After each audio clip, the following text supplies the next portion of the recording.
A third theory of Heller's is that scary stories allow us to self-consciously explore mental states while remaining at a safe distance. Scary stories, as well as true crime media, allow people to experience fear without any real risk. It is also understood that the experience of hearing a scary story creates a sense of accomplishment in the audience.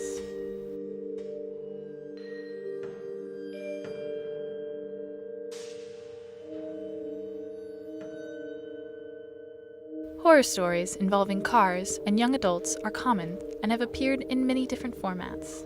They are full of the same types of tropes. Some of the most well-known ones involve strangers, hitchhiking, camping, and highways. You know about the head beam story. The highway one, yeah. Yeah. So that's kind of what we've most recently been focusing on. And that's kind of like a trope that I've seen in a lot of like teen movies. Is it always seems to involve cars. And some theories I've seen are like, well, the reason that involves cars is because, teenagers are the most likely to get into like vehicular accidents. Oh. But I'm also not necessarily sure if that's really why. Mm-hmm. Do you have necessarily a theory as to why cars play such a big role in like teen horror?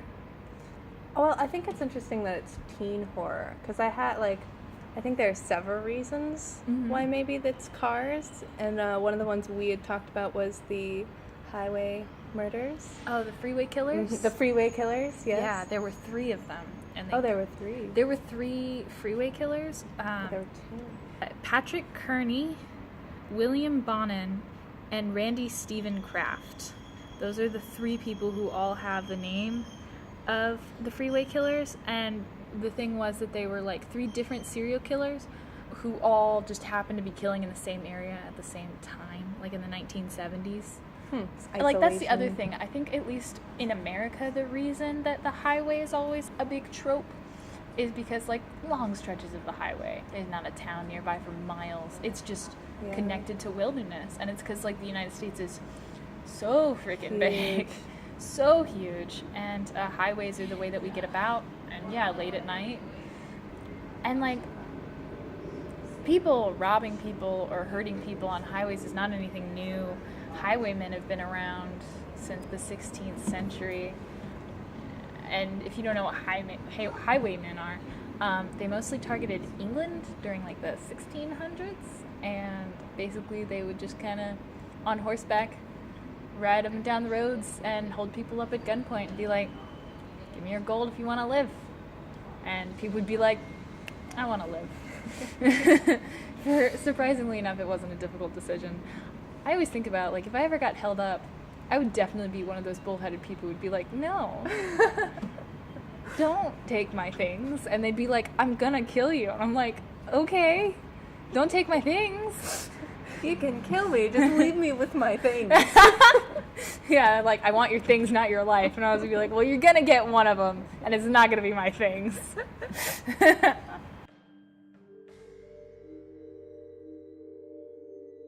As a woman drove down a deserted highway, she noticed a lone pair of headlights quickly approaching her car from behind. When the car came closer, she noticed that it was going to overtake her. The car drew up beside her, but then the driver suddenly swerved back behind her.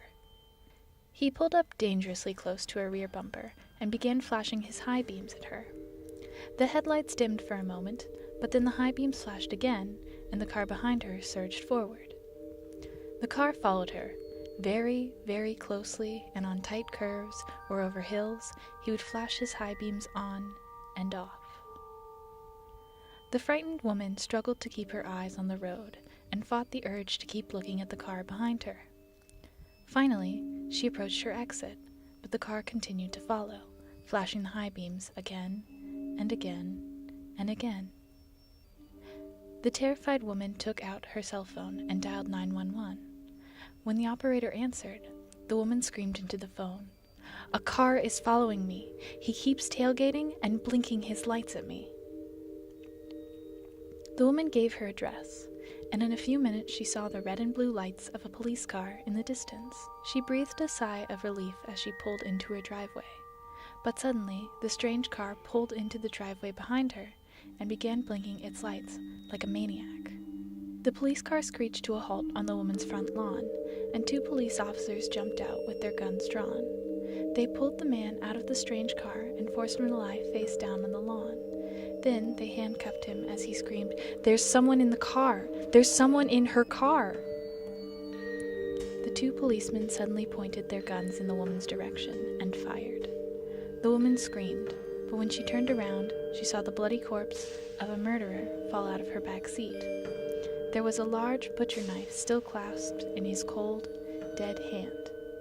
The police searched her back seat and found duct tape, a blindfold, and a pair of handcuffs. The woman realized the man in the strange car had been trying to save her. When the police released him, he explained that, as he pulled up behind her car and his headlights lit up her back seat, he had seen a man with a large knife rise up behind her. Just as the madman was about to stab her, he flashed his high beams, and the figure crouched back down. "I flashed my lights every time I saw him raise the knife," he said.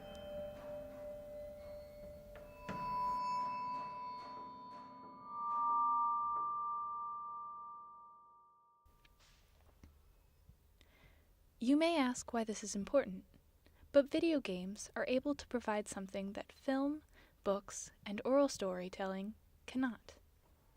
A more interactive experience in which the decisions matter and the player is responsible for who lives and who dies. Well, speaking of video games, do you want to talk a little bit about horror video games in general? So, I'd say that it started with Amnesia: The Dark Descent, Yes. I think they're completely fascinating though, especially because a lot of times it's first person, so you play a character and you control. But like in Amnesia, you play a character who wakes up with amnesia and is in this place, this mansion, and that they know nothing about, and they're searching around and they keep encountering these like horrific creatures, and they can't fight against them, which is a mechanic that a lot of horror video games have. Yeah. Is that you Chasing can't and- fight, you can only run and hide. And make the right choices. And make the right choices to being avoid killed. your death or others' The death. death of your friends, your Yeah. video game friends. They're video game friends. You get attached. I really like the games because they're suspenseful, but you can also put it down. I don't have to encounter these real life situations, which is awesome. And a lot of like horror, not only video games but also movies, they're meant to, a lot of times to be funny, or even if they're not meant to be funny, like Amnesia. I watched someone play it. It's funny to watch people play it because Yeah. they're freaking out, and if you're not the one playing, it can be hilarious. Yeah. Oh, the game Ride with Strangers. Oh, That's a yeah. game, and it's basically you play a hitchhiker who's trying to catch a ride. It's a horror game, so whoever you like manage to get a ride with, they're gonna try and like kill you. I really love games where you have to deal with the consequences of your actions, and that's part of why I really like horror games, because the stakes are high. You can't necessarily control your reactions, Yeah. but you know in the back of your mind that this isn't real, that this is fake.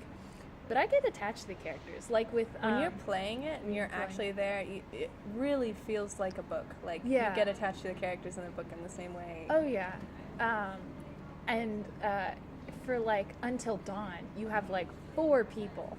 No, you have 8. You start with 8. You start with 8.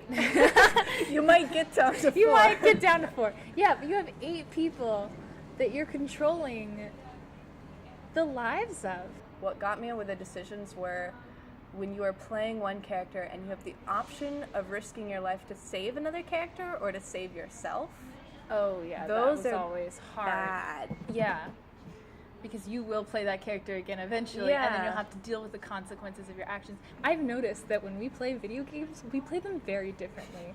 I get very invested, and even people I hate, I want to like save or redeem or something like that. And you will just be like, kill them. I don't care anymore. Murder. Like, you always love to play like a bad guy when you play Yeah, video I do, games. I do. And I always like to play the person who just wants everyone to be happy. And it's If I very have the chance to kill someone or steal something, I'll do it. yeah, like in real life, we're both very similar people, at least in how we act. But I find that in video games, you also can see like the true nature of people. Just like online, you see the true nature of people. No offense, My true nature. your true nature. Oh, but dear. like, what I mean is, I'm not saying that you would steal and murder when you have the chance, but you don't take things like too seriously necessarily. Yeah. Whereas I take it very seriously. I want everyone to stay alive, and if someone dies, I'll straight up start the game over, and also I'll cry. So what is it that we can say about horror?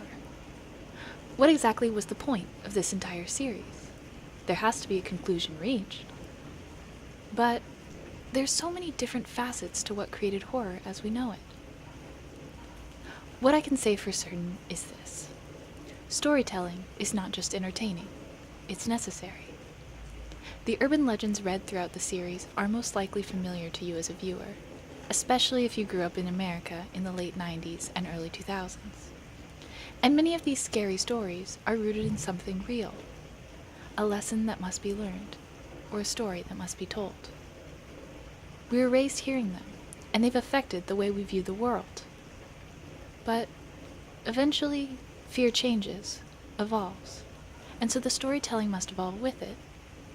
It is no longer enough to provoke fear through oral or visual storytelling alone. The age of the video game has brought a new form of participation in the act. The story is no longer at the mercy of the storyteller, but instead put into the hands of the individual.